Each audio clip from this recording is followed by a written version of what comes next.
On state affairs come to order. Clerk, call the roll. Chairman King. Here. Vice Chair Hernandez. Ponchia. Darby. Davis. Guerin. Ian. Hall. McQueenie. Metcalf. Phelan. Raymond. Smithy. Thompson. Turner. We have a quorum.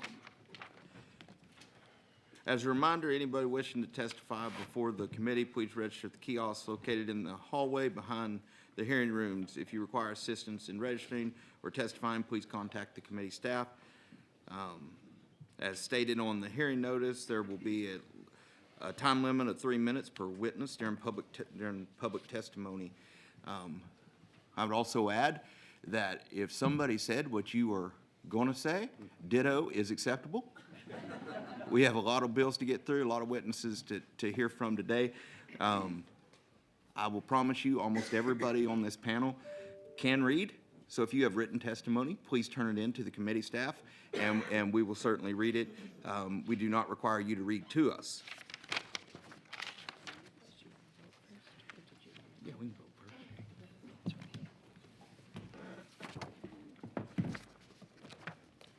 Members, we're going to start today with voting a few bills out. Chair lays out as pending business House Bill 13. Members, this is a bill that creates an interoperability network for first responders. The substitute ensures broadband can be used, requires a mandate for the use of town sirens, and requires the council to consider the need for an alert similar to the Amber Alert.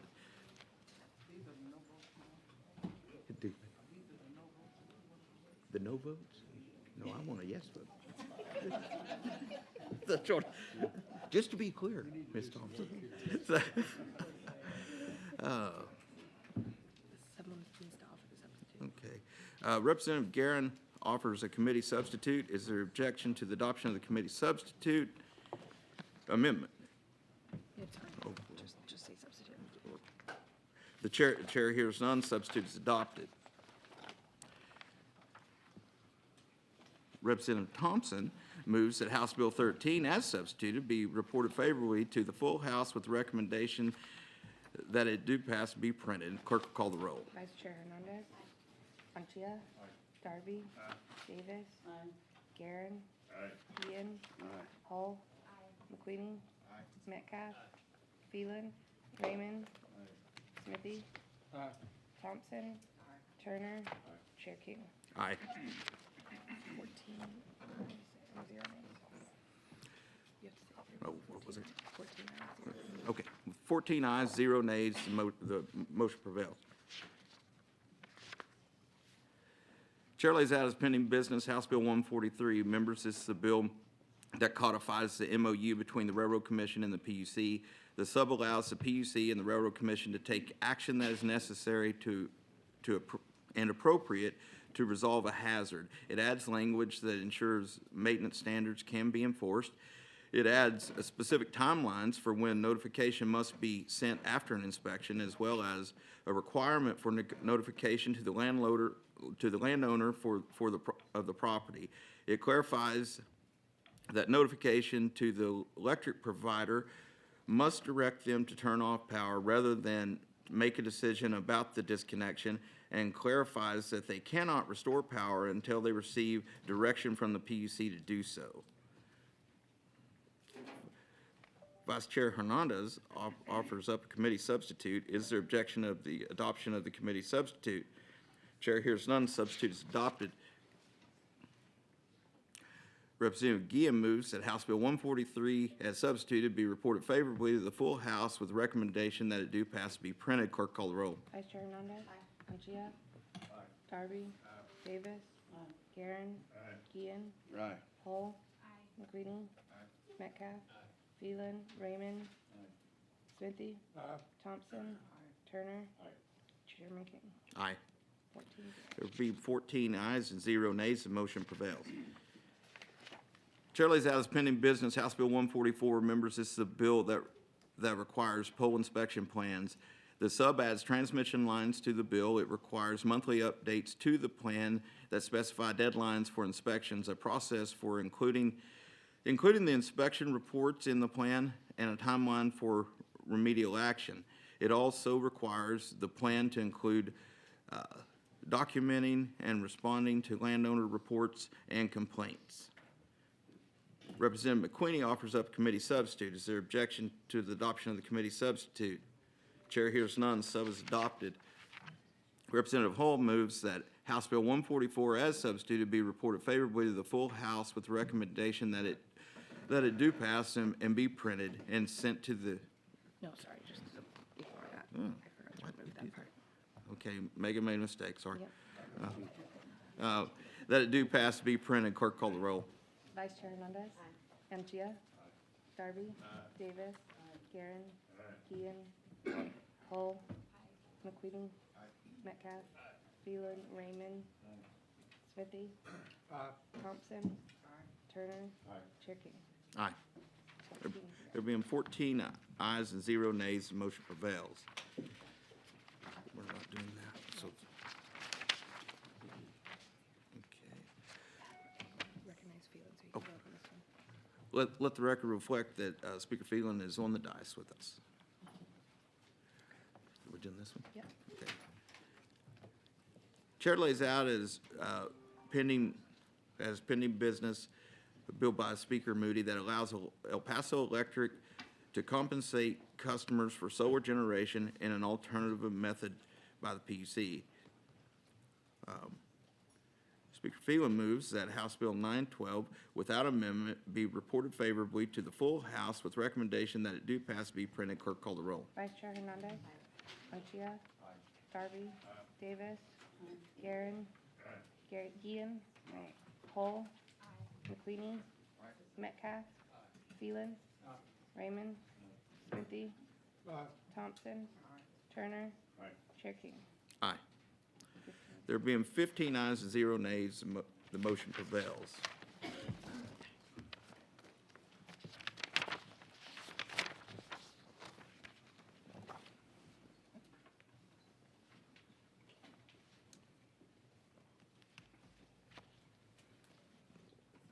Which one we doing first?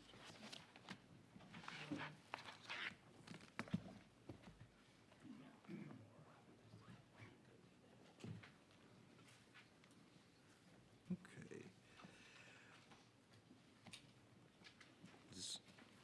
Ready for this? Okay. Okay, Chair lays out House Bill 267. Chair offers committee substitute to House Bill 267 and recognizes Chairman Patterson to explain his bill.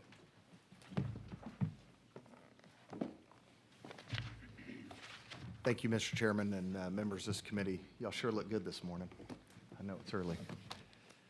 I want to thank you for allowing me to lay out the committee substitute for House Bill 267, which aims to narrow the affirmative defense to prosecution for showing obscene or harmful materials to minors. This bill aims to address the concerning increase of child sexualization across the nation by protecting Texas children from sexualization, particularly in schools. Under current law, the state provides a legal loophole for those within certain fields, including education, who distribute, sell, or exhibit harmful or obscene material to a minor, as long as they can show a, quote, scientific, educational, governmental, or other similar justification, end quote, for the distribution of the material. I have too many examples where individuals in the education setting have claimed obscene content is educational, and in at least one who chose to exhibit the content on the main hallway of a public school. These broad affirmative defense loopholes allow our children to be exposed to harmful material that strips them of their innocence and leaves parents with no real recourse to stop these actions. The committee substitute to HB 267 aims to narrow this exemption to only allow judicial or law enforcement personnel who are performing their official duties to distribute or exhibit this material. This justification will allow for continued law enforcement action against sexual predators without leaving the door open for children to see this obscene and harmful content in a host of other contexts. With the rise in harmful material making its way online for our children to see and the increased sexualization of our kids, these overly broad loopholes allow predators to continue exhibiting and distributing obscene material through these avenues. Members, I thank you for your time and attention this morning to this incredibly important issue. It is my #1 goal in the Texas legislature to protect Texas kids, and I hope you'll join me in making Texas a safe space for our kids to learn and grow without being corrupted by harmful and obscene content at a young age. I will mention, as an aside, that last session I passed HB 900, the Reader Act, which is currently being held up in the courts. That was a much more stringent and much more specific type of content than what we're talking about here. We're talking about harmful content as already defined in the penal code, which has to pass a 3-pronged test. So, I mean, this is certainly a more intense definition. It's a very high bar to reach, but it's one that I don't believe that we ought to have any loopholes in. With that, I'd be happy to take any questions. Members, questions? I might ask a couple of questions. Ms. Thompson? Mr. Representative Patterson, you seem to be taking a great interest in the right direction in protecting our children. And you have a great interest in making sure that you're protecting them from harm. And that harm is both not only psychological but physical. Yes. And you would, I believe, based upon your legislation that you have before this committee, that you would be interested in making sure that they are in protected environments, and that the person who may be there to supervise them also are obligated to make sure that they are protected from harmful literature, physical harm, and so forth and so on. Yes, ma'am. And that the state has an obligation in making sure that our children are protected. Would you agree? Yes, ma'am. And they also have an obligation in making sure that if this kind of conduct, or conduct that may be harmful to children, are adequate, pursued to a reasonable and necessary punishment. Yes, ma'am.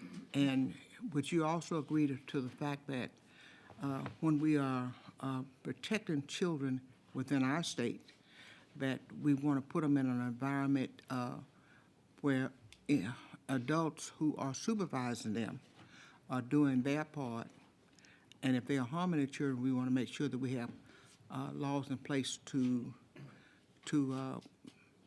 punish them for that kind of conduct? Yes, ma'am. Okay. Thank you very much. Yes, ma'am. Whether you're a teacher or a preacher or any other adult, there is absolutely no reason to show harmful content to minors, unless, and unfortunately, if you're in the law enforcement profession and you're investigating a sex crime. That's why that is the exemption in this bill, where unfortunately those in law enforcement will have to show children graphic images at times and things that they may have to exhibit to a child to get their feedback on something that's happened to them. I can't think of another reason why an adult would have to show a child this type of content, and why the law should protect them for doing so. And would you also agree that adults should not be engaged in conduct that would advocate kids to participate among themselves in sexual misconduct? Yes, ma'am. And they shouldn't participate with the children in sexual misconduct? I'm sorry, I didn't hear that last And they should not participate? Yes, 100%. Yes, Okay. ma'am. Thank you. Members? Oh, Mr. Anchi. Yep, just a quick question, Representative Patterson. Yes, sir. You're removing language, and tell me if this is in the committee substitute. Yes, sir. Related to scientific, educational, for scientific justifications. Let's start there. Yes, sir. And have you gotten any feedback from teachers who counsel students or teach students on reproductive health as to what the removal of this affirmative defense does to their ability to educate young people? No, sir. I've not received feedback on that, but we have contemplated that example. And I don't believe that whether it's anatomy and physiology or biology or even a sex education course, that would meet the 3-prong test required to count as harmful material. Number one, it has to appeal to the prurient interest of a minor in sex, nudity, or excretion. Number two, it also has to be patently offensive to the prevailing standards in the adult community as a whole. And number 3, it is utterly without redeeming social value for minors. You know, you could make an argument on number 1 there, but again, it has to meet all 3. And when we're talking about curriculum and things that are approved by the State Board of Education, the TEKS, certainly that would be adults that are in charge there saying, you know, this material is, you know, part of our program to educate students. So I do not believe that it would meet the prevailing standards in the adult community as a whole as being patently offensive. Would you agree that that 3-part test is also a subjective test based on community standards? I would say that it is somewhat subjective based on community standards. However, there's existing Supreme Court precedent on this, which you know, provides context for adults to stay. So if a teacher teaching a reproductive health class showed genitalia, right, that had STDs, let's say, as an outcome of what might be unprotected physical contact, let's walk through the 3-part test and see how that fits. Sure. So can you read back test number 1? The appeals to the prurient interest of a minor in sex, nudity, or excretion. Okay. So it would qualify as nudity, right? Yes. Okay. It would allude to sex, would it not? It would, yes, sir. The outcome of sex. All right, let's go to number 2. But if I may, Yeah. go back to number 1 real quick. So the U.S. Supreme Court affirmed in Brockett versus Spokane in 1985 that prurience is defined as a shameful or morbid interest in nudity, sex, or excretion. And so But to whom? to the To the child, right? to the child, absolutely. And how do you know that as a teacher of reproductive health, whether that's going to be the reaction? Well, I mean, you're correct in that, you know, the reaction would be different from person to person. So it'd be absolutely. subjective. But, you know, as defined in Supreme Court precedent, I don't believe that that would meet the test for, you know, a law enforcement official that's wanting to come in and say, hey, you're teaching sex education, and you're teaching kids to be safe, and you're teaching, you know, anatomy. I don't know that that would actually appeal to number 1. I think you just answered it would be subjective. The reason this scientific exception is in here is to create a safe harbor for people like teachers who teach this stuff. And by removing it, then suddenly we throw it into a fact situation and a subjective 3-part test. So I'd ask you to maybe reconsider at least the scientific exception, and maybe visit with some educators in this subject matter. Because we don't want our teachers to suddenly be subjected to lawsuits, Sure. subjective tests. We want to give them a safe harbor so that they can actually teach things that are going to help young people in the future make good decisions, help their health, their long-term health, prevent them from getting diseased. One other thing I want to ask, what is the fact pattern that gave rise to this bill? Well, I think that there's. I mean, specific examples, sorry. Well, you know, I mean, I'll take Frisco ISD, for example. You know, this whole thing started with me specifically related to the obscene materials that I found in schools in my local school district and found working with parents and teachers found throughout the entire state. You know, these are not sex education books. These are not biology or anatomy and physiology books. You know, these are graphic, detailed pieces of literature that are found. I think that you could also make the case that, you know, if a teacher or someone in a school setting showed something from their cell phone, that would qualify. Have in those this situations example. come up? Do you have examples of that? I have many examples on the book front. I'm just No, giving I'm you other sorry, examples. on the cell phone front. No, I don't have any specific examples there, but I've got literally thousands of examples of obscene content that's been found in our public schools. Do you have examples where these affirmative defenses were raised by individuals in the context of a disciplinary action or a prosecution wherein that individual was able to use this to get out of prosecution or disciplinary action? It never makes it that far, and I think in part because of this. I think law enforcement isn't going to approach anyone, or at least that's been our experience locally in Denton and Collin counties, and hearing from other moms throughout the state. Because of this exemption, there is no prosecution. There is no one going and getting arrested at a school for showing obscene content to a minor because they have an exemption from that. They are protected. They are shielded by the law. And it's been my experience that law enforcement just looks the other way because there is an exemption here from harmful materials for anyone in the education setting. I want to say back to you, Ed, I think you think law enforcement looks the other way. So you think law enforcement is chilled by these exemptions from prosecuting adults showing children obscene material? Yes. Okay. There is a chilling effect, absolutely 100% on law enforcement because of these exemptions. All right, and do you know if law enforcement will be here to testify to that effect? I'm not aware. Thanks. Thank you. Members, Mr. Darby. Following that line of reasoning, while I understand legislative, education, psychological, and psychiatric, I'm a little troubled by the medical. What about a doctor needing to see these documents or see these photographs in order to make a medical evaluation of the patient? Yes, sir. As long as they're not exhibiting them to a child, as long as they're not presenting them or exhibiting them to a child, then adults can see this type of material. What we're specifically dealing with here is an adult who chooses to show this harmful content to a child. And again, that harmful content not only has to appeal to the prurient interest in sex, nudity, et cetera, it also has to be patently offensive to the prevailing standards in the adult community as a whole. So it has to be, the adult community as a whole would have to say that's patently offensive. And then the adult would have to take that patently offensive material and show it to a minor and exhibit it to a minor. And so, and then there's, the third example here, which is without redeeming social value for minors.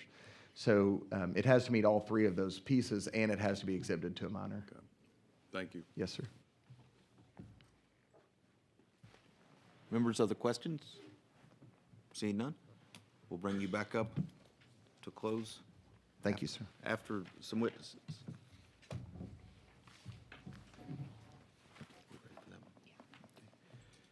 Chair calls Sarah Stevenson.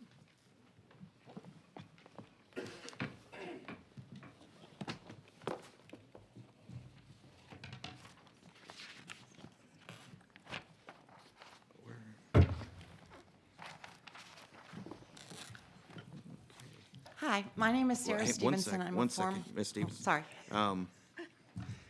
The record shows that you are Sarah Stevenson, and you're here representing yourself, Yes. and you are neutral on the bill. Yes, I have some, No, you're either, as you're it's either written, for I it, guess I would be against no. it, or neutral. Okay, I'm speaking on it. Then you're neutral, and you're No, gonna, I'm speaking against it then. you're speaking against it. Do we have your permission to change that in the record? Yes. I mean, if you're talking Wait, about the wait, bill as a whole. Wait, we gotta change it. Okay.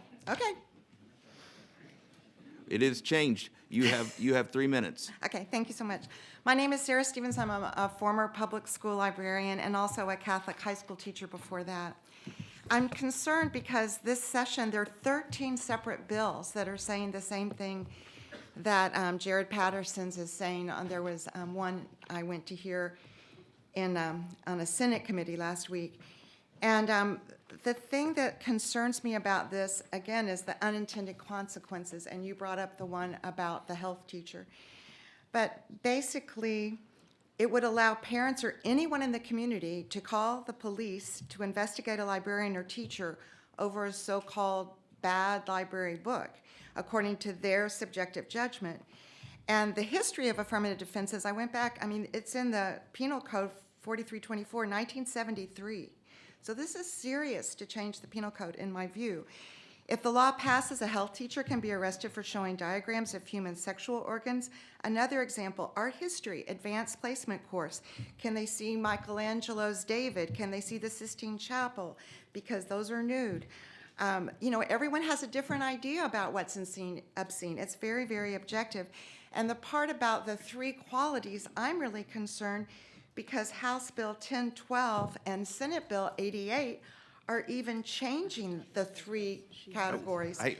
Ma'am, Stick to the bill. You can only testify Okay. on House Bill Okay. 267. Yes. We're not talking about any other bill at this Okay. moment. Thank you. So, although the penal code currently stipulates the book cannot be considered harmful material unless considered as a whole and to be utterly lacking in redeeming social value for minors, the people calling the police may not be aware of the code, and educators will suffer when their reputations are publicly vilified. Has anyone read The Grapes of Wrath by John Steinbeck? Well, I taught it at my Catholic high school, and final scene, spoiler alert, there's a new mother, Rosa Sharn, and her baby has died, and she ends up offering her breast to nourish a starving man during the Great Depression. There's nothing prurient about this scene. It's emotionally tragic and devastating, but some people have very different views, and they can go through and do AI searches and look for body parts or bad words, and then even though they won't meet the standard, they'll send law enforcement in. Teachers and librarians will be, talk about a chilling effect. It's really going to affect a lot of the books for advanced placement English class, have some mature content. And I just feel like we're going to perhaps lose many classics of literature. And yeah, I think it's pretty scary. Even though that's not the intent of the bill, I worry about unintended consequences. So I would be real careful about changing a penal code that's been around since 1973. Thank you for your testimony. Members, are questions for this witness? Seeing none, thank you for being here.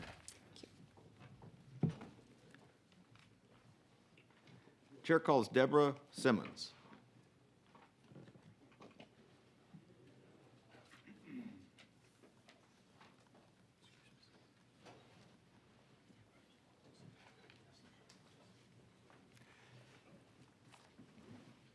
Ms.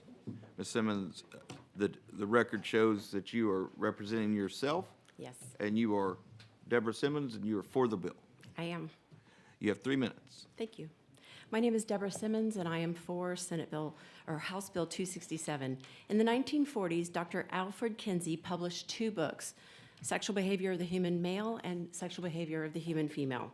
To summarize, Kinsey informed the general public that children are sexual from birth. Children are never harmed from any type of sexual activity. All sexual taboos and sex laws are routinely broken. Therefore, sex laws should be eliminated.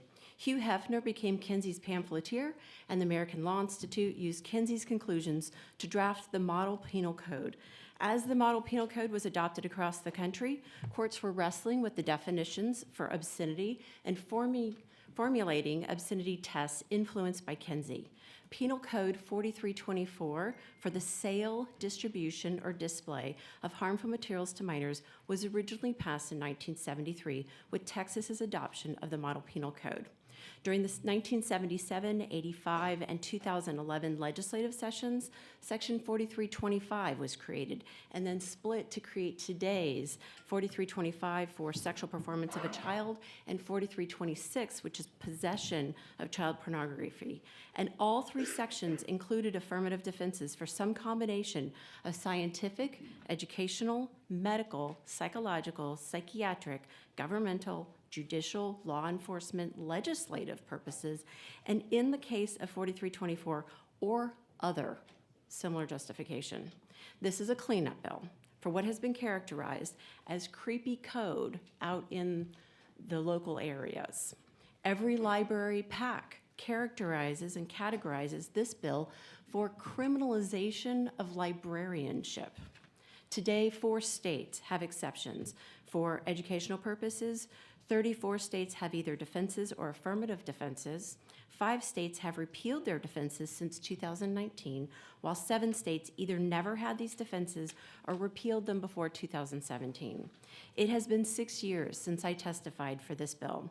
Since then, 15 bills have been filed in Texas to address this issue, and this session shows more than 10 versions. Thank you for this hearing and for your earnest pursuit of a solution to a growing problem because of inaction over the last 3 sessions and 50 years. Dr. Alfred Kinsey's reports have wreaked havoc on the American legal and justice system as well as education. Texas should repeal all Kinsey-based laws, and let's start by repealing these defenses and cleaning up this code. Thank you. Thank you for your testimony. Members, questions for this witness? Seeing none, thank you for being here. Thank you. Chair calls Rhonda Miller.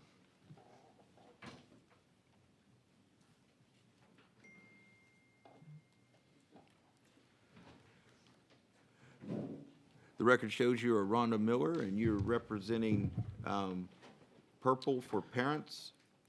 Yes, I'm the CEO and- of and- Purple. Okay, for Purple for Parents United and yourself. Is Yep. that correct? Yep, I'm representing myself. And you are for the bill. Yes, sir. You have 3 minutes. Thank you. Good morning, Mr. Chairman and members of the committee. My name is Rhonda Miller. I am the CEO of Purple for Parents United. It was our organization in the state of Indiana that repealed the absentee loophole under educational defense in 2023. Imagine when my husband and I moved down here in the fall of 2024 to realize Texas had yet to do that. The Hoosier State actually beat you to it. So I would like to read a few things and then I'll address additional issues. Eliminate all laws governing obscenity by calling them censorship and a violation of free speech and free press. Break down cultural standards of morality by promoting pornography and obscenity in books, magazines, motion pictures, radio, and TV. Present homosexuality, degeneracy, and promiscuity as normal, natural, and healthy. Those are 3 of the 45 communist goals. And as you just heard Debbie lay out for you, the crimes that Alfred Kinsey committed at the campus of Indiana University. Yes, the Hoosier State was home to this pedophile and his network, protected by the CIA, funded by the Rockefeller Foundation. Hugh Hefner became his pamphleteer. Hugh Hefner gave the seed money to SIECUS, which pushes all this pornography into our schools.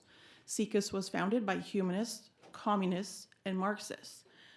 The author of this book laid out 7 years of research in laying all this out as to how they socially re-engineered our entire society based on the sex crimes of Alfred Kinsey.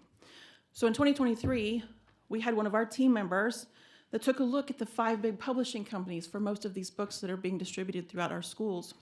And we found direct connections to World Economic Forum and the United Nations. So for years and decades, the UN and the WEF have been using propaganda to go after our children, and we now have the proof of it. What you need to know is all of this essentially feeds in to a pedophile network.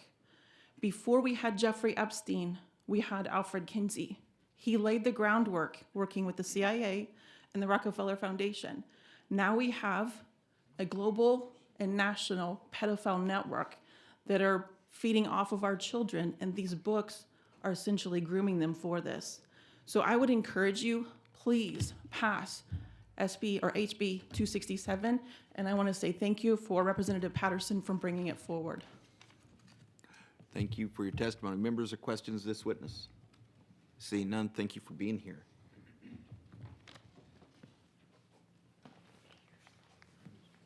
Chair calls Shannon Ayers.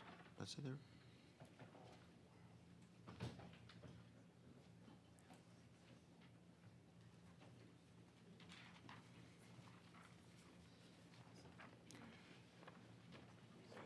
The record shows you are Shannon Ayers, and you are testifying on behalf of Citizens Defending Freedom and yourself, and you're for the bill. Is all that correct? Correct. Please proceed. Thank you. My name is Shannon Ayers, and I am the State Education Director for Citizens Defending Freedom, and I'm here speaking in favor of HB 267. Imagine a teacher, a coach, or a librarian giving pornography to your child and being protected by law. It's hard to believe that this is the case in Texas, but it is. Texas law says that you can give porn to minors in certain instances, including for educational purposes, and school districts can use these exemptions to keep explicit, obscene materials in the hands of our children. I've personally sat in school board meetings where administrators, board members, and their lawyers smugly cite these educational exemptions as a shield to keeping materials that they themselves admit are harmful and obscene. In Lovejoy ISD, I watched as a board trustee, who was a lawyer, used these exemptions to reassure the district they were legally protected in providing materials, that their own Assistant Superintendent of Curriculum and Instruction, a doctor of education, deemed harmful and obscene. And then I listened to the district's legal counsel follow up with confirmation of both the educational and scientific exemptions. While federal law strictly prohibits distributing obscene content to minors, Texas has created a shield for institutions and predators over the protection of children. These aren't abstract technicalities. These are Texas children being exposed to obscene material and Texas school districts hiding behind these exemptions to provide it. I think there were 13 bills filed last session to remove these exemptions. Not one of them made it to committee, which was very disappointing to many Texans across the state. I've not presented these exemptions to one person who didn't shake their head in disgust over the inaction of our legislators on this issue, despite being given the opportunity to act last session 13 times. Texans know that there is never a reason to give a child porn, and there is never a reason to cause a child to perform sexually for an adult. I know I speak for many who are celebrating the passage of SB 412 in the Senate and are very thankful to Representative Patterson for bringing this forward in the House. The time for action to repeal these affirmative defenses is now.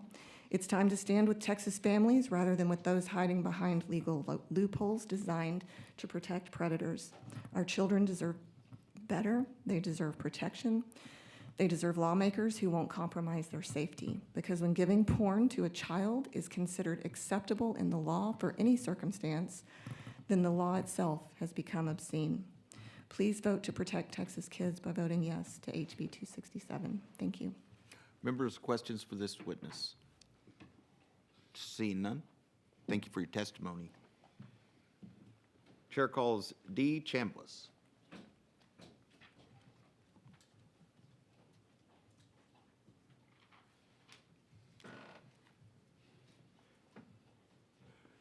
The record shows you are D. Chambliss, and you're representing yourself, and you're for the bill. Is that correct? Right, that's right. Please proceed. Y'all are in luck. I thought I only had 2 minutes.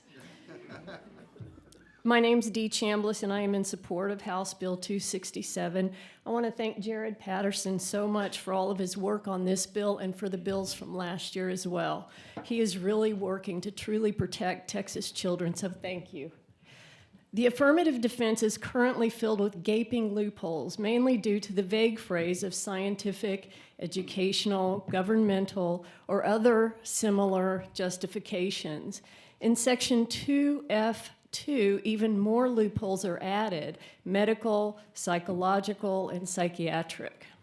The inclusion of these phrases is subjective and open to incredibly broad interpretation, as we've already talked about today. Courts and juries will struggle to understand what really qualifies, for example, as education. And even that is further complicated by the use of the words "or similar justifications." What does this even mean? Here's my question. Who are we trying to protect with this vast, broad affirmative defense? Certainly not the child whose teacher or therapist has shared pornographic or harmful materials under the guise of education or other similar justifications. Right now, it looks like we are trying to protect the perpetrator. Most of what we've talked about today is how to defend a potential perpetrator. We need to protect the child who is being abused. Texans have to be able to rely on the Texas Penal Code to effectively protect minors. Let's remove language that dilutes the spirit and enforceability of the Penal Code. Let's reinforce the protections of our children. Let's prioritize our children, not the perpetrators. Thank you. Thank you for your testimony. Members, are questions for this witness? Seeing none, thank you for being here. Chair calls Dennis London.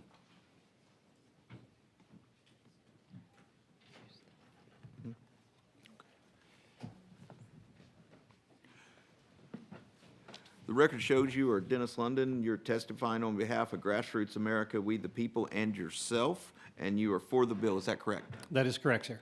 Please proceed. Thank you. Good morning, Chairman, committee members, and Representative Patterson. Thank you so much for doing this.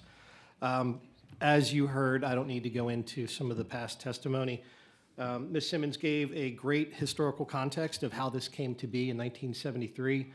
Some of you may have actually worked with the House rep, or he just left as a senator, who introduced this, and that was one Mr. John Whitmire. Now, that may be a surprise, but he was part of the same crew that statewide, not just statewide, nationwide, was caught up in this. It's about scientific and educational perspectives. This is not education. This is grooming. That's all it is. This is to create loopholes for pedophiles, for perverts, and for groomers to be able to introduce and teach children sexually explicit ways and materials and means that they have no reason and understanding of. But yet, we have educators who hide behind this, who actually give some of the materials that we can't bring in here and give to you. If we were to give it to a child on the street, we'd be arrested. I don't know what happened. Okay. If I were to give it to a child on the street, we'd be arrested. But yet, they're supposed to be able to give it to them under the guise of education. That's just disgusting. So what we have is the next phase from HB 900. HB 900 was about getting the materials out of the schools. This serves the purpose of putting the teeth back in the law to tell the pedophiles and the groomers, your actions are no longer going to be hidden, you're going to be brought out, and you're going to be prosecuted. Because all this does is keeps them from prosecution. We've seen it for years, and amazingly enough, TEA actually reported a 42% increase in investigations of improper relationships between educators and students after this happened. And by the way, that was only from 2011 through 2016. What about before then? We're not hearing the statistics on that. So these are the things that we need to look out for. We need to protect our children. It's not about education here. We need to protect them. Reproductive health was taught prior to 1973. We never had any of these issues. So again, in closing, I just want to say thank you, Representative Patterson, for bringing sanity back to our schools and giving children back their innocence.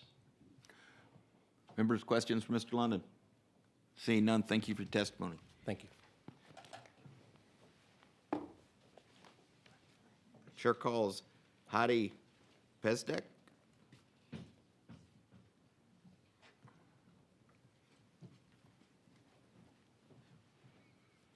The record shows you are Heidi Pezdek, and you're testifying on behalf of yourself, and you're for the bill. Is that correct? That is correct. Please proceed.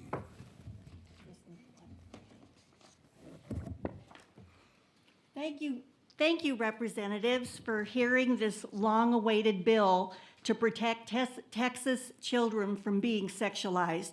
Please add language from SB 412 to close the loopholes. My name is Heidi Pezdek. I'm in favor of HB 267, and I'm speaking for myself. I am one of the many that experienced sexual abuse because of the Kinsey lie. Children are sexual from birth, he tells everyone. At age 4, my half-brother molested me.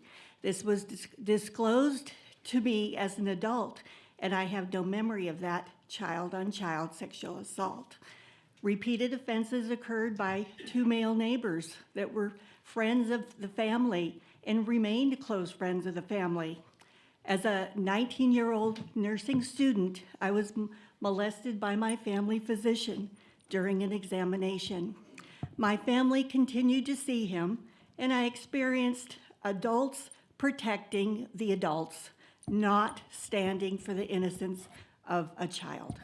Silence, secrets, and shame empowers the pedophile and oppresses the child.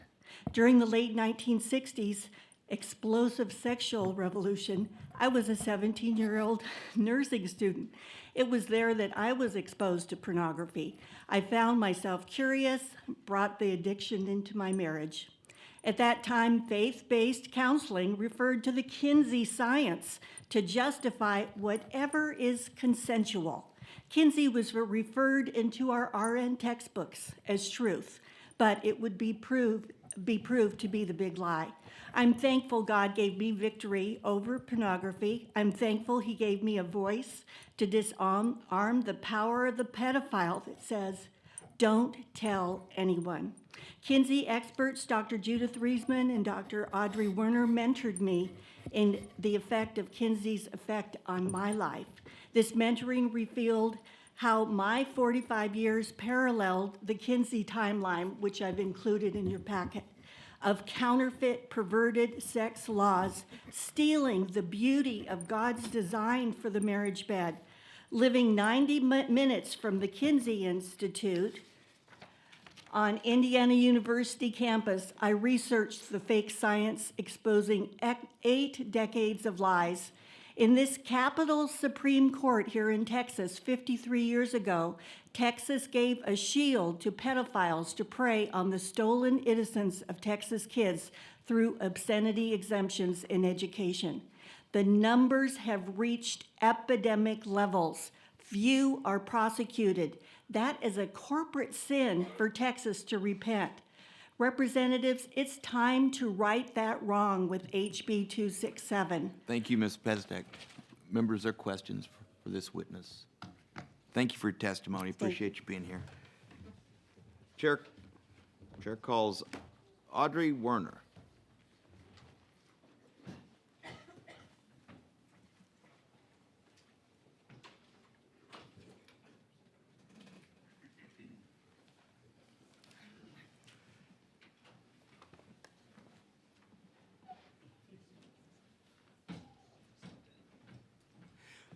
The record shows that you're Audrey Werner. You're testifying on behalf of yourself, and you're for the bill. Is that correct? Yes, that's correct. Please proceed.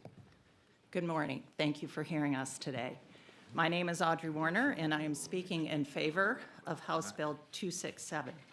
I have testified before Oklahoma, Indiana, and Texas state legislators, Uganda Parliament, and more recently I submitted a U.S. Supreme Court brief in the case Free Speech Coalition versus Paxton, where I educated the justices on the history and the science behind obscenity exemption and what has been the harm to children when we expose them to sexually explicit materials. A copy of this brief is being given to you right now. My testimony is based on my years of experience working as a nurse in a large county health department. I was a sex educator in the schools, and I worked in the STD clinic, and then spent years of research on the moral decline and what was happening to our children. For example, in the STD clinic, I witnessed the explosion of date rape in the 1990s. That was after pornography went from the magazine behind the counter or the VHS tape in the back room to the online pornography that was new in the 1990s.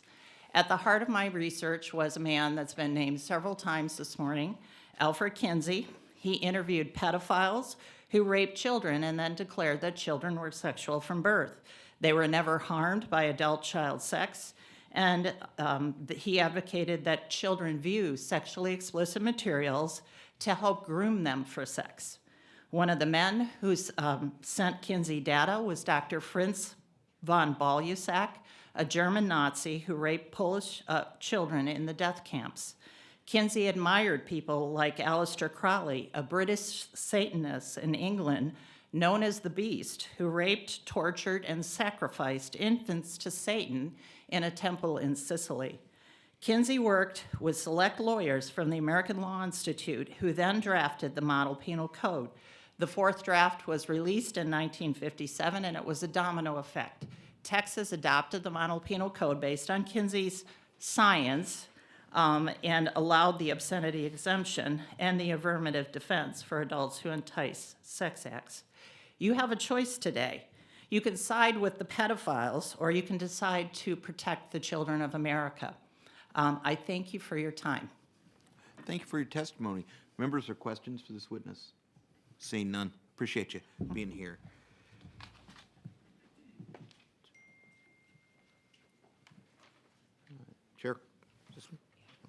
Chair calls Diana Richards.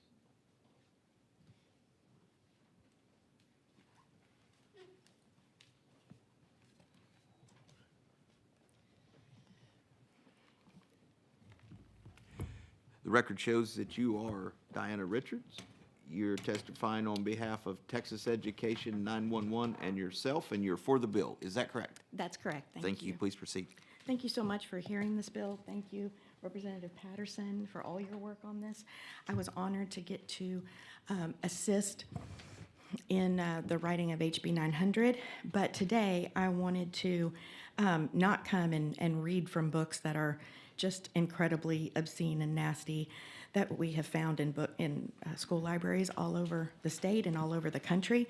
What I wanted to do is expand a little bit on how Alfred Kinsey's fraudulent and criminal conduct with children, so the rape of children, is actually documented in his book that helped start the sexual revolution.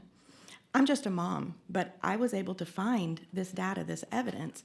You can find it in public libraries, university libraries, some school libraries, and the charts of what was done to children as young as 2 and 5 months old is in this book. I have opened this book and talked with post-abortive counselors. They wind up in tears. They're like, we had no idea. So what we found out with the Model Penal Code is that there's something like 147 citations about, within the sex crimes, and they all cite to one person, and that's Alfred Kinsey.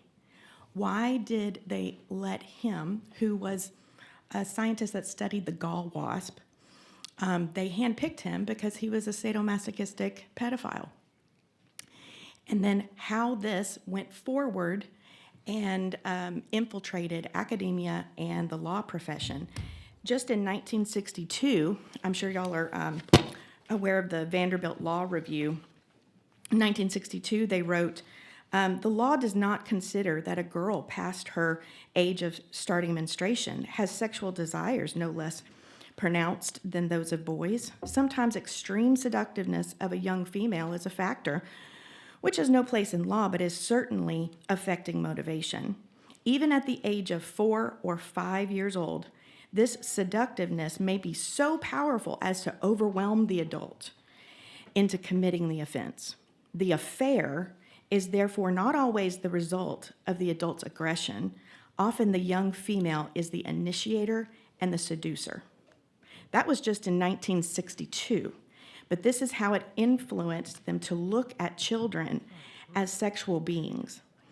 I assisted in 2020 with the revision of the health TEKS with the SBOE, and what we saw was that the TEA accepted a lot of information that would have been more like the national standards and really more global standards. They wanted to remove parent or guardian and put in trusted adult. I argued and said, a pedophile, a groomer, they become the child's trusted adult. We can't use that. You have to keep parent or guardian. And they said, well, how about we say parent or trusted adult? I said, no, the child will understand that as a comparison. You have parents and then you have trusted adults. They said, okay, we'll put in parent or other trusted adult. But then when they accepted curriculum in for the schools to purchase, they all said trusted adult and none of them said parent or guardian. Thank you, Ms. Richards. Members, are there questions for this witness? I have one. Yes. Would you repeat, what book were you referencing?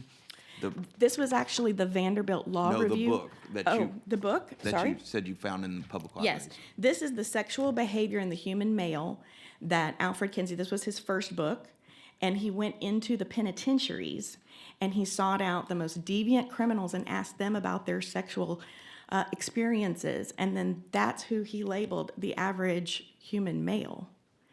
So we need to get to the root of the issue and take this man's horrid and fraudulent, quote-unquote, research out.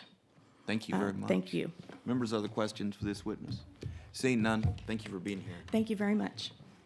Chair calls Jennifer Fleck.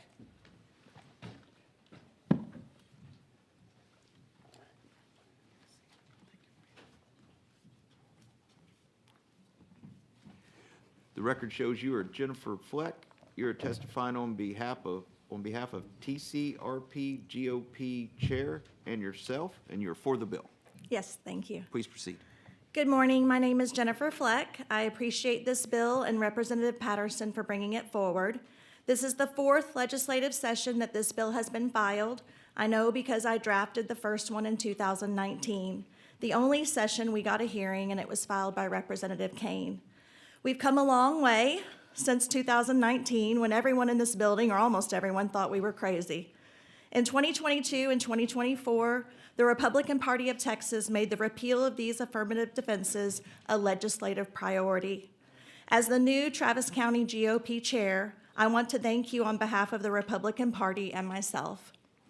My bill was different, though, because it eliminated all the affirmative defenses, and only later did we add a carve-out for persons prosecuting a crime. But this still gives me pause, because the statute requires a knowing harm to a child. In 4324, it gives legal justification for the sale, distribution, and exhibition of sexual material to a child knowing it's harmful.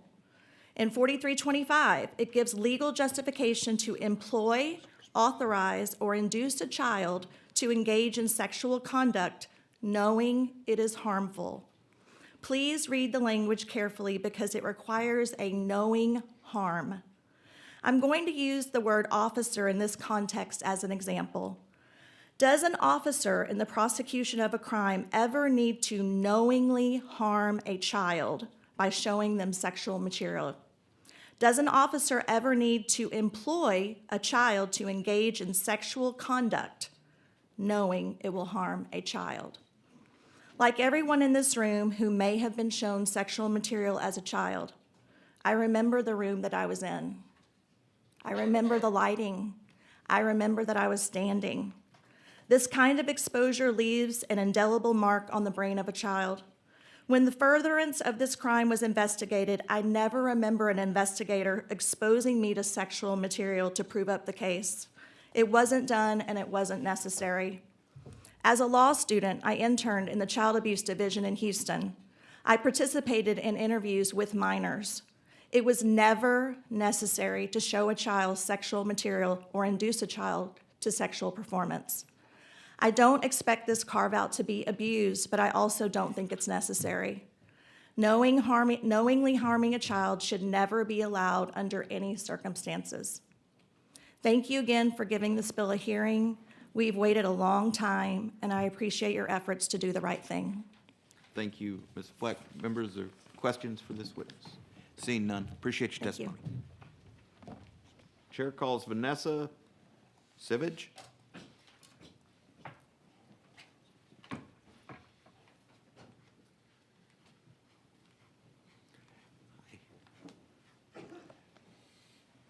The record shows you are Vanessa Sivage, if I said that right. You're Yes. representing, or you're testifying on behalf of Protecting Texas Children and yourself, and you're for the bill. Is all that correct? Yes, Please proceed. thank you. My name is Vanessa Sivage, and I serve as the president of Protecting Texas Children. Our mission is to safeguard the innocence of children by affirming biological truth and advocating for legislation that will champion the health, safety, and well-being of children so they can fulfill their God-given potential. We believe that children are a gift and deserve to grow up in a society that cherishes and protects their purity, free from harmful influences that seek to sexualize them at an early age. Our organization stands in strong support of HB 267, a bill that aims to protect our children from harmful sexualization and the exposure to obscene materials. HB 267 eliminates affirmative defenses in certain criminal cases involving obscene or harmful material directed at children, ensuring that those who distribute or expose minors to inappropriate content are held accountable. This bill strengthens our ability to protect children from sexualization and to uphold the values that ensure they grow up in a healthy and safe environment.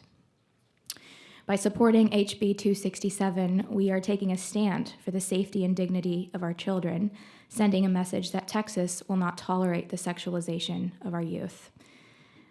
Let us work together to create a Texas where children are cherished, protected, and allowed to thrive in an environment that upholds the values of innocence, dignity, and respect.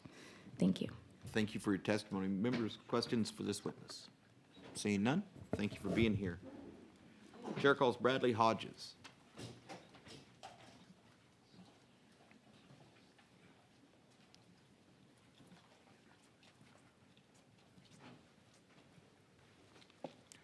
Record shows you are Bradley Hodges. You're testifying on behalf of yourself, and you are for the bill. Is that correct? Correct. Please proceed. Just want to talk about victim impact for a sec.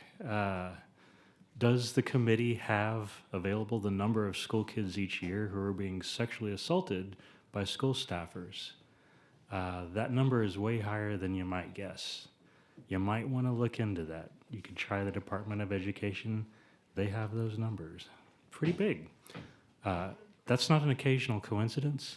It's a business model. So pass this bill and more like it. Shut the pedo groomers down, stop the trans inversion, get back to normalcy, and get the literacy rate up. Thank you. Members, questions? Seeing none, thank you, Mr. Hodges. Chair calls Troy Jones Jr.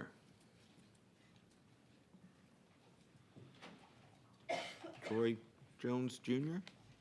Okay, we're going to show Mr. Jones as registered to testify for itself, but not testifying, and he is for the bill. That's it. Is there anyone else who wishes to testify on, for, or against House Bill 267? Hearing none, Chair recognizes Chairman Patterson to close on his bill. Thank you, Mr. Chairman, for hearing this bill, and committee members for being here today. I would ask your favorable consideration on this bill. This is very important to me, and I think a lot of people across the state, and would be happy to answer any questions or, work through any of the language if there's something that needs to be done here to clarify anything for you. So thank you for your time today. Members, are there questions for Mr. Patterson? You close? Thank you. Yes, sir, I close. Thank you. Thank you. The committee substitute is withdrawn. If there's no objection, House Bill 267 will be left pending at this time. Is there objection? Chair hears none. House Bill 267 is left pending.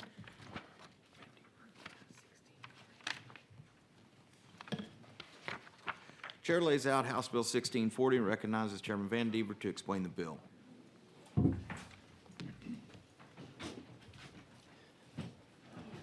Thank you, Mr. Chairman, committee members.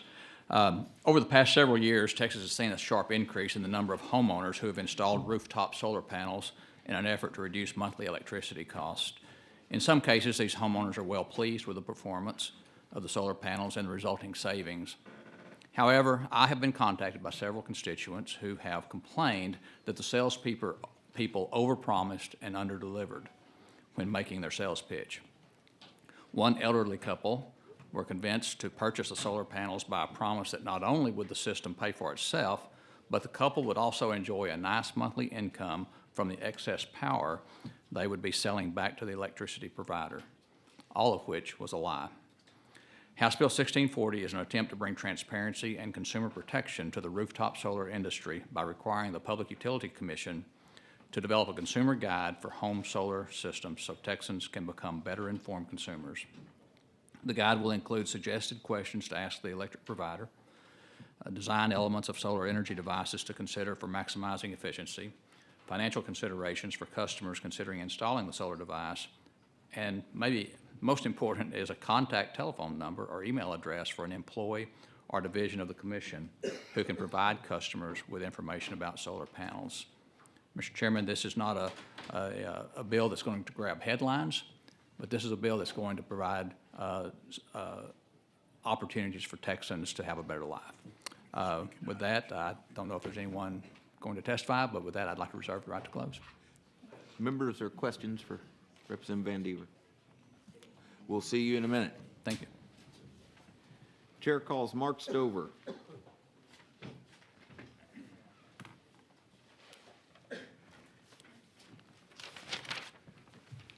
Record shows you are Mark Stover. You're testifying on behalf of Texas Solar and Storage Association, and you are for the bill. Is that correct? That is correct. Please proceed. Good morning, Mr. Chairman, Madam Vice Chair, and committee members. My name is Mark Stover. I'm the Executive Director of the Texas Solar and Storage Association. TSSA represents solar power and energy storage companies who develop, install, and operate projects from the residential level to the utility scale level throughout the state. I'm here today to testify in support of HB 1640. HB 1640 directs the PUC to create a website dedicated to providing detailed information about many topics regarding residential solar installations and the installation process. I believe this website will act in similar fashion to the Commission's Power to Choose website, which was created after Texas adopted retail competition. That website has long served to educate consumers who are engaged in retail choice and is a good model to follow. The Commission's new solar website will serve as an effective, unbiased clearinghouse for all things residential solar, and it will ensure that consumers are knowledgeable and informed when they consider solar installations. We thank Representative Van Dever for his leadership on this issue. Appreciate your time and happy to answer any questions. Thank you. Ms. Davis? Thank you, Mr. Chairman. I'm just curious, we were discussing this earlier in another setting. Are you aware of any of the companies that do solar business in the state of Texas that actually take possession of folks' homes if they miss payments on these solar plans? Take possession of the homes? Yes. I am not aware. We'd be happy to look into that, though. Yeah, one of the concerns is that apparently in some neighborhoods, they're selling door-to-door these solar panels. And one of the challenges for the folks are they're put on these payment plans, and there's some thought that people's properties are being taken this way. Okay. And I'm just wondering Yeah. if you know of any of the companies that are doing that, if that's something you've ever heard before. I have not heard of that, but we would be happy to look into that and visit I'd be with you. interested to know if any of the participants who are selling these panels are doing that, because we've heard some horror stories like that, so. Okay, sure. Thank you. Absolutely. Yeah, thank you. Representative McQueenie. Thank you, Mr. Chairman. Is it, to follow up in her line of questioning though, is it relatively common to see liens placed on homes if payments are not made under plans like that? I do not have that answer for you. We'll follow up with your office. I can say that when I took this job last year, day one, I was getting calls, emails, texts from in the building, outside the building, asking us to look into this. Yesterday, we were at Senate B and C on the companion bill to Representative Van Dever's bill, also a consumer protection bill that has been authored by Dean Zaffarini, which we believe will be coming over to the House. That's another bill we support. That is actually increasing regulation on the industry, rather robust, comprehensive bill that we are also supporting. We absolutely want to get the bad actors out of Texas. Mark, Thank you. we keep it to this bill specifically. Yep. Thank you. Thank you, Mr. Chairman. Members, other questions? Seeing none, thank you for the testimony. Thank you. Chair calls Cyrus Reed. Record shows you are Cyrus Reed. You are testifying on behalf of Lone Star Chapter of Sierra Club, and you are for the bill. Very much so. I want to thank Representative Van Dever for filing this bill. This is a need in our market. It is very confusing for customers out there. As you know, we have vertically integrated utilities, we have retail electric providers, we have co-ops and munis. All of them have slightly different procedures on solar, yet people in Texas don't necessarily understand how it works. And what this bill will do is require PUC to create a website. PUC is asking for money through appropriations for redoing their Power to Choose website. So I think as part of that, having a section that looks at solar policy and what are the good questions to ask will be very useful. I'll just say, as someone, Sierra Club has community organizers in Houston, Dallas, the Valley, and other places, Austin, and this is one of the big topics. People want to do clean energy, they want to put solar on the roofs, but there are some bad actors out there and there's a lot of confusion. This would be a great help for the consumers, electric consumers of Texas. And with that, I'll close and happy to answer any questions. Thank you. Members, question for the witness? Seeing none, thank you, Cyrus. Thank you.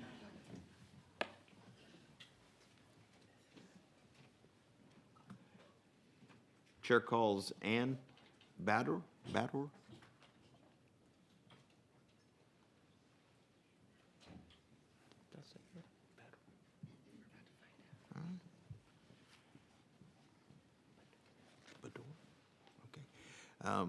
Record shows you are Ann Bador, representing Texas Appleseed, and you're for the bill. Is that correct? Did I say your name right? That's correct. All right.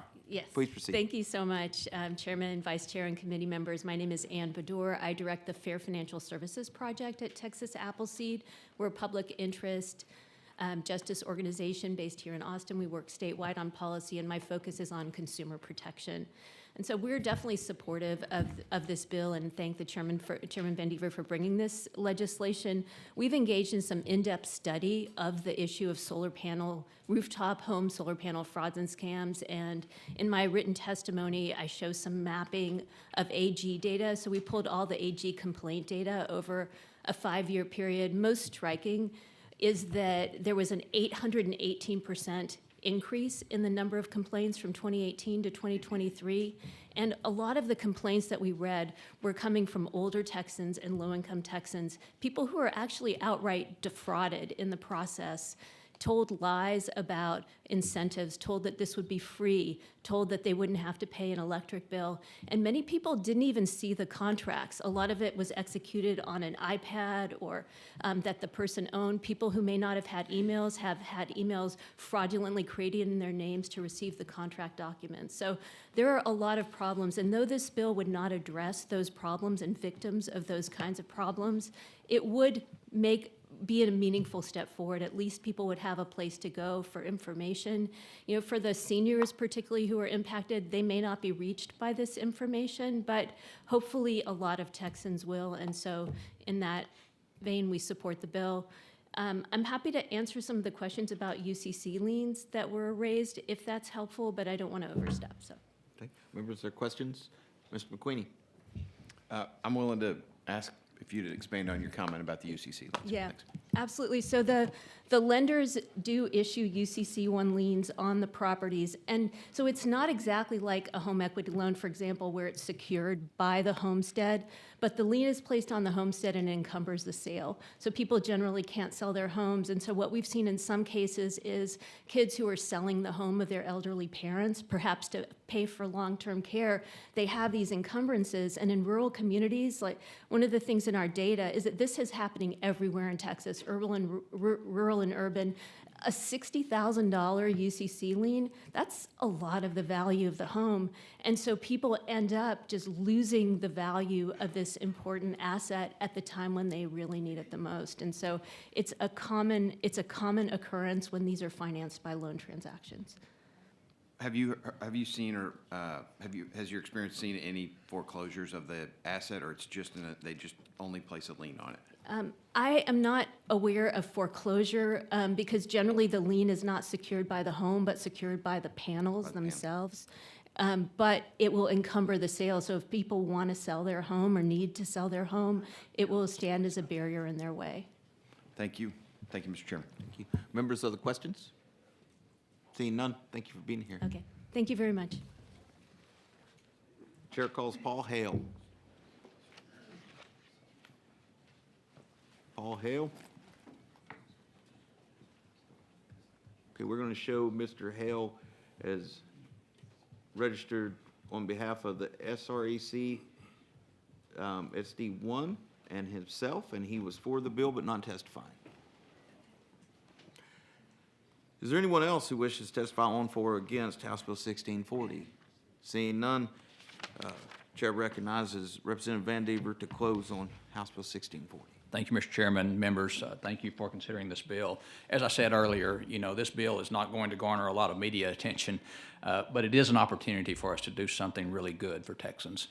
As a reminder, House Bill 1640 does not regulate any power company or electric provider, nor does it mandate any action by companies selling these systems.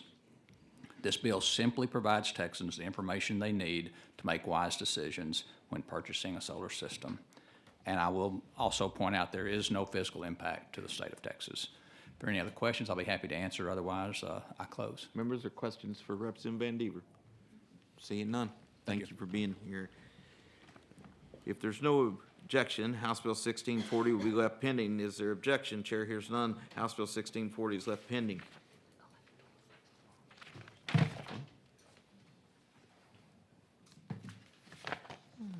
Chair lays out House Bill 1127 and recognizes Representative Gomez to explain her bill.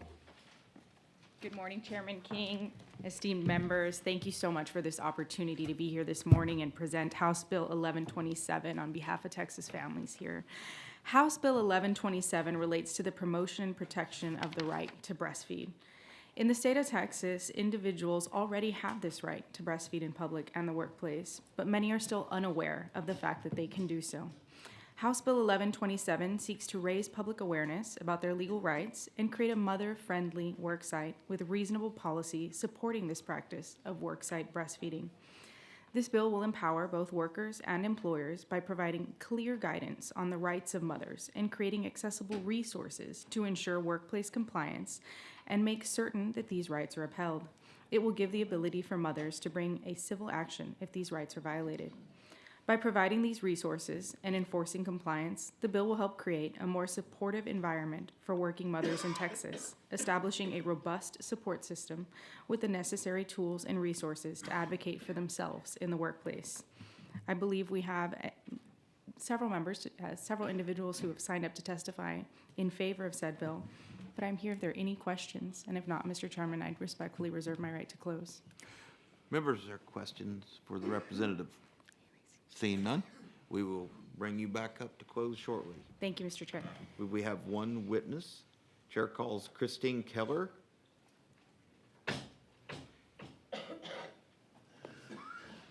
The record shows you're Christine Keller, and you're testifying on behalf of the IBCLC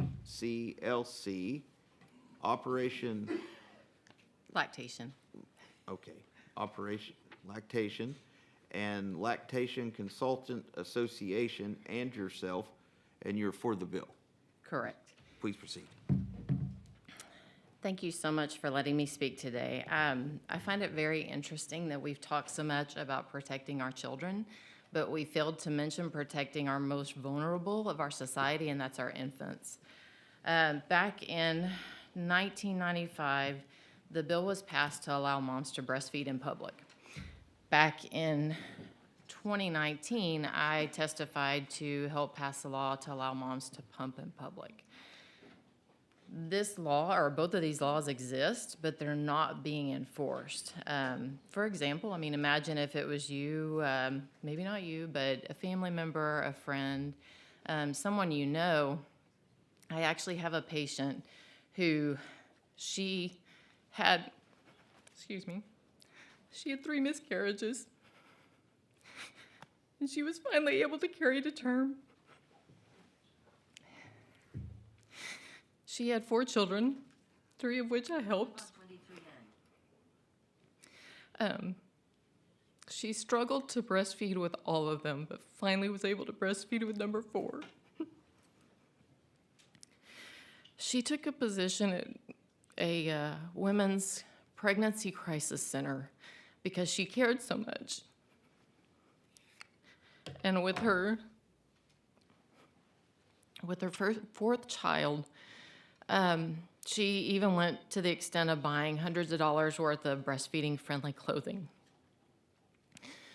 She had an office, she had a closed door, and volunteers would walk through that door unannounced, wouldn't knock, and several of the volunteers got offended. And it was brought to her that she shouldn't be doing what she was doing at work for her child. Sorry. It blows my mind that we have to protect these moms and babies when this is a law. It's just not being enforced. So, I'm sorry. I had a similar situation myself, so I get very emotional. But it blows my mind that we still have to pass laws to protect moms and babies to do what naturally is supposed to be done in their workplace and in public. I know of several cases where women at libraries, at restaurants, at pools, who are being asked to move elsewhere or to cover up to feed their babies. If the law is on our side, why do we still have to pass laws? Why is this still a thing? This is our most vulnerable, and this is what we're supposed to be doing. So thank you for listening. Again, I apologize. But it's It's a- very near and dear to my heart. I understand. Members, are there So- questions for this witness? Seeing none, Ms. Keller, thank you for being here. Thank you. All right. Is there anyone else who wishes to testify on, for, or against House Bill 1127? Hearing none, Chair recognizes Representative Gomez to close on House Bill 1127. Thank you, Chairman King. Thank you, members. And I'm so appreciative of the powerful testimony from Mrs. Keller. And I just would respectfully request this committee's support in supporting our Texas families through HB 1127. Thank you. Members, are there questions for the Representative? Oh, Mr. Raymond. Thank you, Chairman.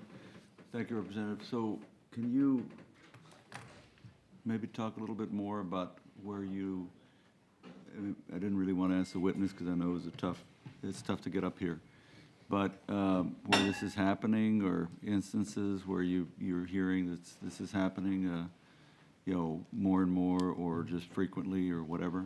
Thank you, Representative Raymond.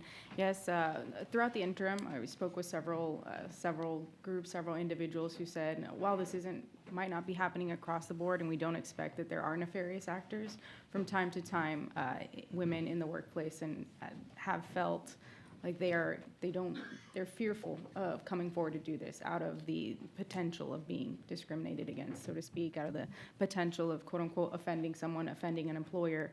And so we feel like this bill would allow the comptroller and state agencies to implement policies and awareness programs saying you don't have to be afraid, you're already entitled to this right.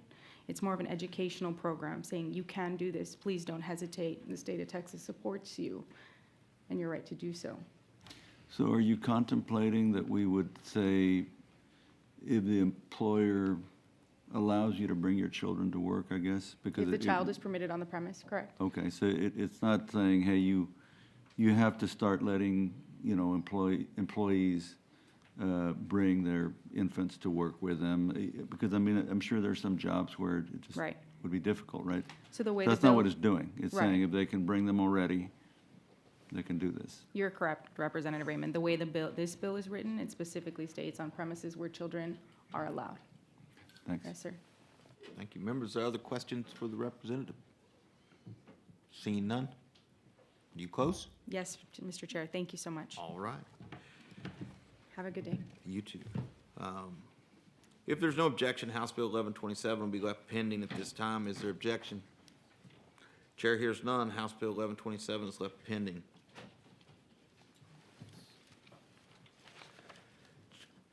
Chair lays out House Bill 2152 and recognizes Representative Morales to explain his bill.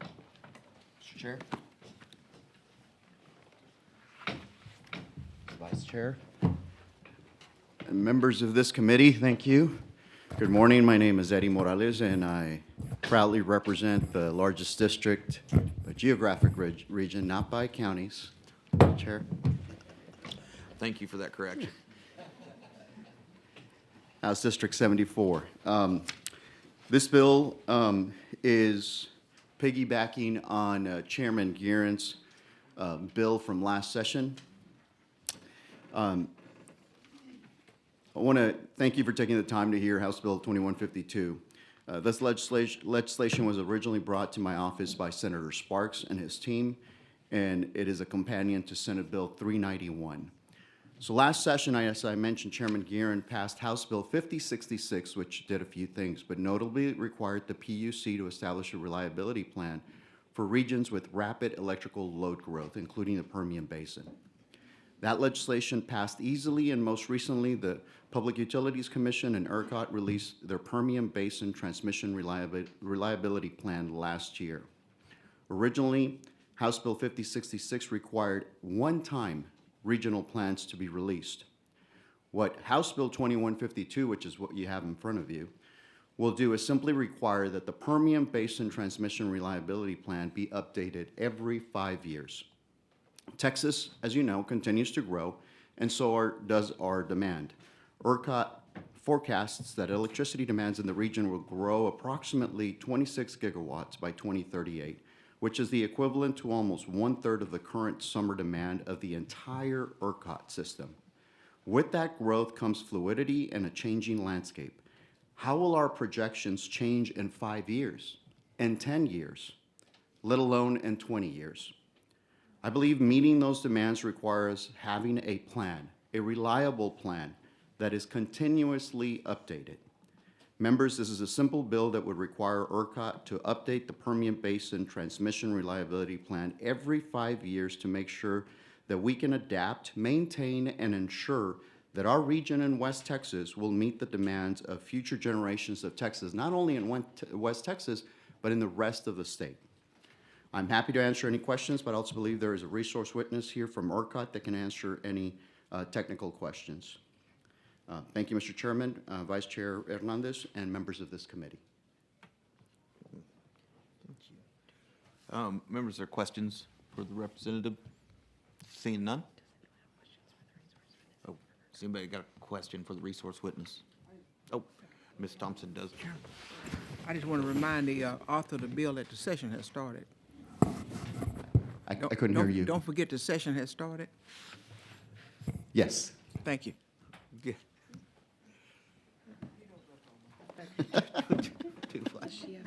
Do you have a question for the resource witness? No. Does anybody have a question for the resource witness?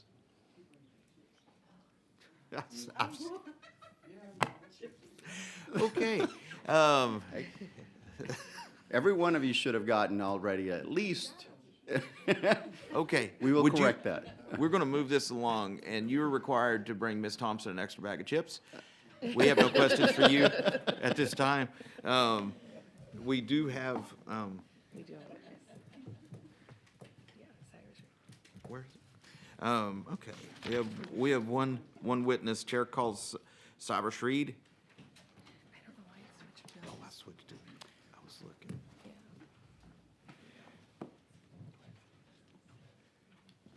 Record shows you're Cyrus Reed, and you're representing the Lone Star chapter of the Sierra Club, and you're for the bill. Yes, I thought I wasn't going to testify. I thought I just signed up. You are not required to. Okay. Yeah, I must have hit the wrong. You don't have box. to use your whole 3 minutes.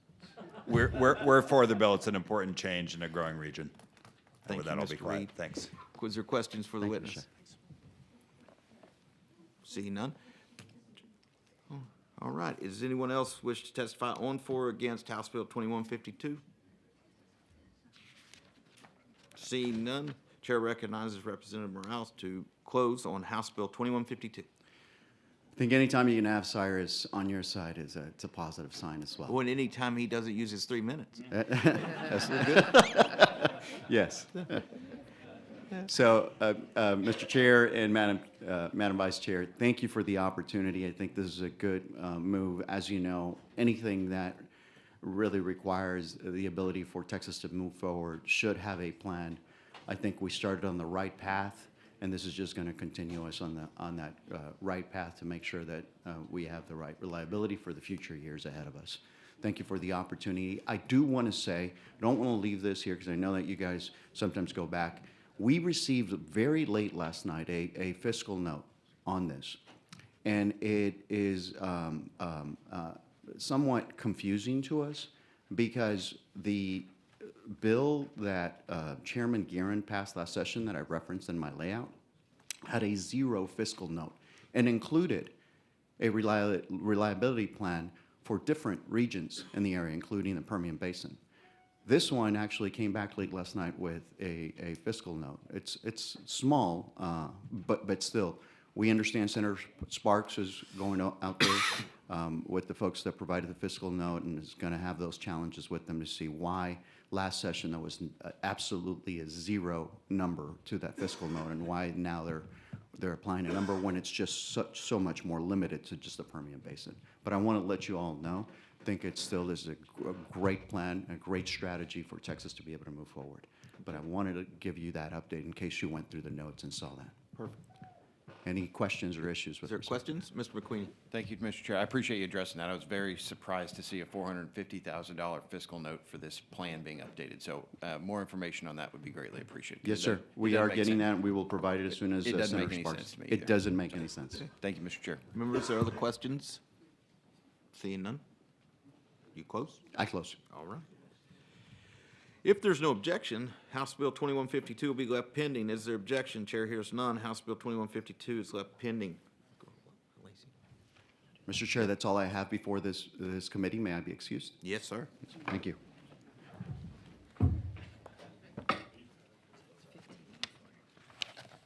Ms. Hall.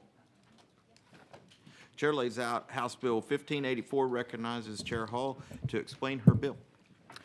Thank you, Mr. Chair, for allowing me to lay out House Bill 1584. This bill comes out of what we saw in the aftermath of Hurricane Beryl in July in the Houston area. I know there were a lot of lessons we can and should learn from this disaster. I want to focus on the way that restoration was prioritized or not prioritized and how we can improve that. During Beryl, Mayor Whitmire repeatedly said at news conferences that the city had about half a dozen fire stations running on backup generators for days, and they were incredibly frustrated that they couldn't figure out why power restoration wasn't being prioritized there. I had a small airport that used to be in my district and is now just outside my district call me to say they were running on a generator and trying to accommodate life flights and law enforcement, and could I help them get in touch with CenterPoint? Once I was able to connect them, it turned out to be a simple fix that restored their power in minutes, but it took several days and my phone call to get someone out there. Meanwhile, my staff collected a list of licensed nursing and assisted living homes in my district from their associations and called them all to check in. They were thankful to hear from someone and expressed confusion on how to register and if they were registered on any sort of priority restoration list or if CenterPoint even knew they existed. I know both the City of Houston and the Texas Assisted Living Association are here to share more about their experiences. After listening to the post-Beryl hearings and discussing issues with my district, I'm proud to bring forth this bill that requires electric utilities to do 4 things: maintain a list of priority facilities, allow for qualified entities to request to register online, allow them to verify whether they are in fact on the list, and require the utilities to share those lists with local emergency management during declared disasters. There are some possible changes that we are looking at. The utilities have suggested that the list instead be shared with TDEM, who has stated that they can then share with local emergency management. We are looking at changing that and ensuring the list is exempt from open records in a possible substitute. In this introduced version, the PUC is directed to adopt criteria for what qualifies as a priority facility, to include facilities for which the protection and maintenance of public safety is crucial, such as hospitals, police stations, fire stations, critical water and wastewater facilities. Because this is currently in the definition of what constitutes critical loads for public safety and agency rule, the PUC has suggested that we codify this definition and remove the need for rulemaking authority, which we are considering for a possible committee sub and looking at adding TDCJ facilities at their request. Current law requires that prioritization of certain healthcare facilities, including nursing and assisted living facilities, dialysis centers, and hospice facilities, which has been in statute since 2011. This bill would require the utilities to maintain a list of those facilities. Without an accurate list, it's unclear how or if the utilities are complying with the prioritization law already on the books. I'm happy to answer any questions, and I believe that both the PUC and TDEM are here to answer any questions members may have as well. Members, are questions for Ms. Hall? Seeing none, we will begin public testimony. Chair calls Emiliano Romero.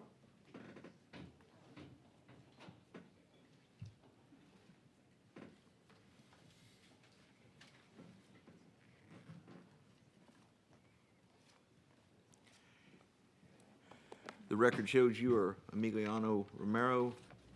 You're testifying on behalf of Leading Age Texas, and you are for the bill. Is that correct? That's correct. Please proceed. Absolutely. Good morning, Chair King and Vice Chair Hernandez, members of the House Committee on State Affairs. My name is Emiliano Romero. I am testifying on behalf of Leading Age Texas in favor of House Bill 1584. For those who are unfamiliar with Leading Age Texas, we advocate for the full continuum of not-for-profit aging service providers throughout the state. We have 350 members who serve over 30,000 senior Texans, and unfortunately, like many of our long-term care counterparts, we had immense difficulty getting in touch with CenterPoint and our utility companies during Hurricane Beryl and the derecho. Like our counterparts, we had numerous, or rather attempted numerous points of contact with CenterPoint. Prior to the Hurricane Beryl, we had, I think they held a Q&A with minimal time for questions or engagement with folks from CenterPoint. One of our providers noted that during Hurricane Beryl, she lost power, tried to reach 15 different points of contact to no avail. And fortunately for us, our facilities, most of which are continuing care retirement communities, were well prepared and equipped with emergency preparedness plans to ensure that our residents had access to safe temperatures. However, we know that there are other facilities that may not be as fortunate or have those plans in place. So we feel it imperative to ensure predictability and maintenance of a list of these communities. One thing that we also heard during Hurricane Beryl was confusion about the breadth of long-term care communities. For example, continuing care retirement communities contain independent living in addition to assisted living and skilled nursing, which has thrown off some emergency preparedness professionals and ends up with them, I guess, conflating exactly what services are provided in those settings and failing to register them as long-term care communities. So as much transparency as we can offer or predictability with respect to maintaining a list is appreciated. Thank you. That's it. Members or questions for this witness? Seeing none, thank you for your Appreciate testimony. Chair calls Carmen Tilton.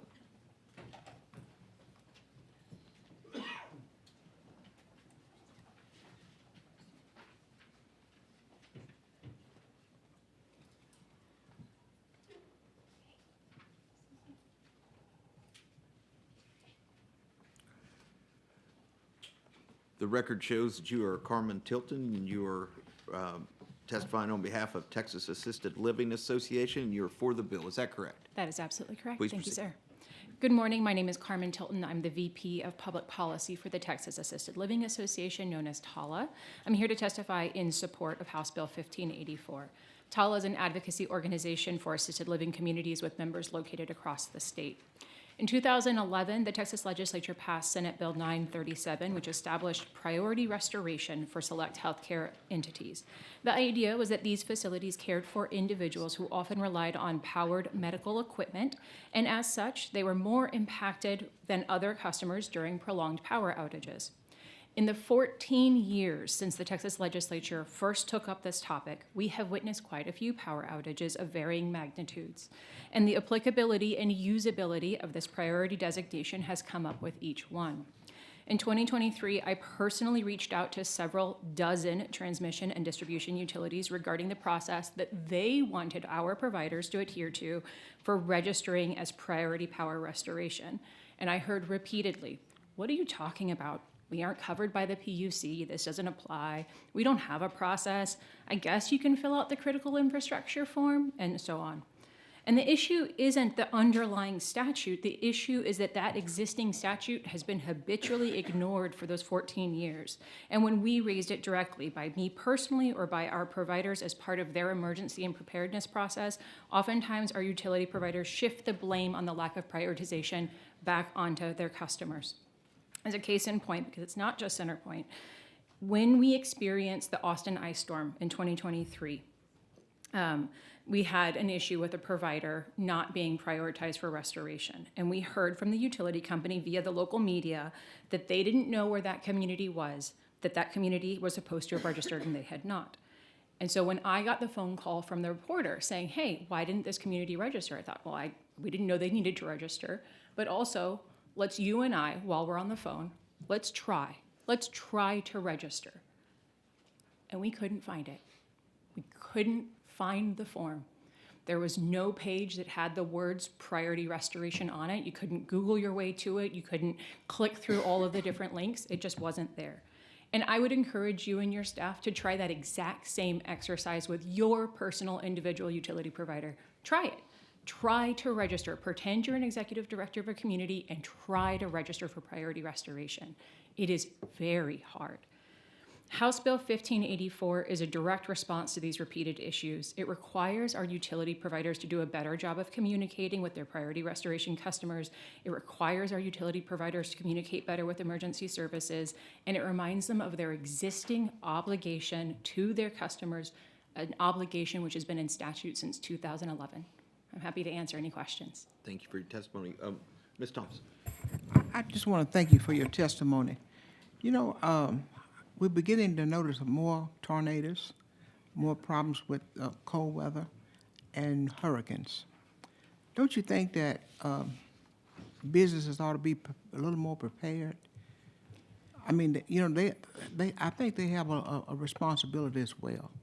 If you know you have assisted living facilities and you know there's a possibility that you may lose power, don't you think you ought to invest in a generator? Hospitals, all of these facilities. I'm not saying that the utility don't have a responsibility, because they do. But if I was in business and I know that I had to provide a service and there's a possibility that there was going to be some failure, that I would prepare for it. Just like I wouldn't go out in the rain without a raincoat and umbrella. I could not agree more. And I'm not insensitive. I'm just saying that it just looks like a two-way street to me. I absolutely agree, and we're working on legislation this session. We worked on legislation the previous sessions related to backup power and emergency preparedness. I will tell you, particularly after Hurricane Harvey, every assisted living community in Texas has a huge emergency preparedness binder. They are required to have it as part of their licensure process with the Health and Human Services Commission. And your emergency preparedness policies must include a strategy to keep your residents in safe temperatures, to keep your medications for your residents not just cold but secure, to keep food at safe temperatures. How providers meet that expectation is allowed to be flexible. So if it's permanently installed equipment, batteries, portable equipment, consolidating in a shared space on a single campus, however you make that happen, that is your private discretion as private pay facilities, but you have to meet those very high standards. And when we look across the major events that we have experienced in Texas, assisted living communities have done a tremendous job of keeping their residents safe and protected. As a citizen, I'm required to have flood insurance. I may not get flooded, but I'm required, just to protect myself. It just looked like that there's a level of responsibility on the other end too. I'm not letting the utilities off the hook, because they have an awesome responsibility, because these are persons that we depend on as well. Thank you so much for your testimony. Absolutely, ma'am. Members, are there other questions of the witness? Seeing none, thank you for being here. Thank you, sir. Chair calls Brian Mason.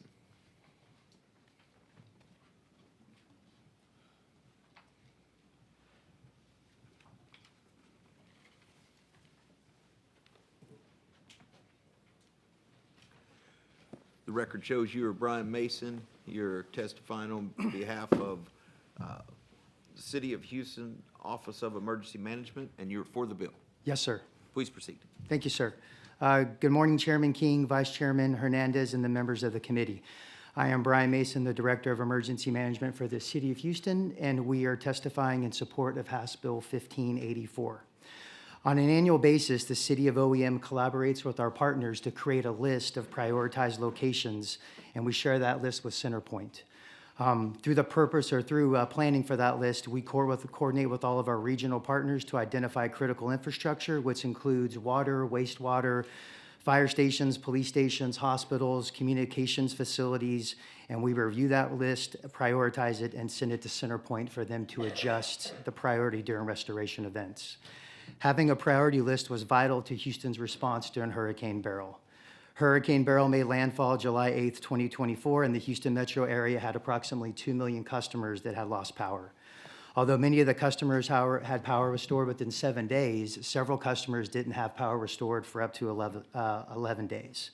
Getting our critical infrastructure online in a timely fashion was essential to mitigate the effects of the prolonged power outage, especially with weather conditions reaching over 100 degrees following the hurricane. On the night of July 10th, after several calls, emails, text messages with the electric utility leadership, the City of Houston was still experiencing lack of power for several of our key facilities, including our water repump stations, some of our wastewater lift stations, which convey and move millions of gallons of water throughout the region. This delay in power restoration put the system at risk of a boil water notice, which, as you guys know, would cause pretty significant impacts not only to our medical community, but to commerce and all of the residents in our community. Eventually, the power was restored to our critical services. Following Hurricane Beryl, we have had several meetings with the utility down there to reprioritize our list, have them update the priorities on their circuits, and reestablish a more efficient way to restore power to our critical facilities. House Bill 1584 would codify what we've been working towards in the Houston region by requiring the utility providers to provide an online mechanism for facilities to request inclusion on the list, to disclose those facilities, and to share that list with local emergency management agencies, which will allow us to better plan and respond to an incident. The City of Houston appreciates our public and private utility partners to help OEM identify and prioritize our critical facilities and associated services. Their services are critical to provide essential services to the residents of our community. Once again, thank you for the opportunity to testify, and I'm available for any questions you may have.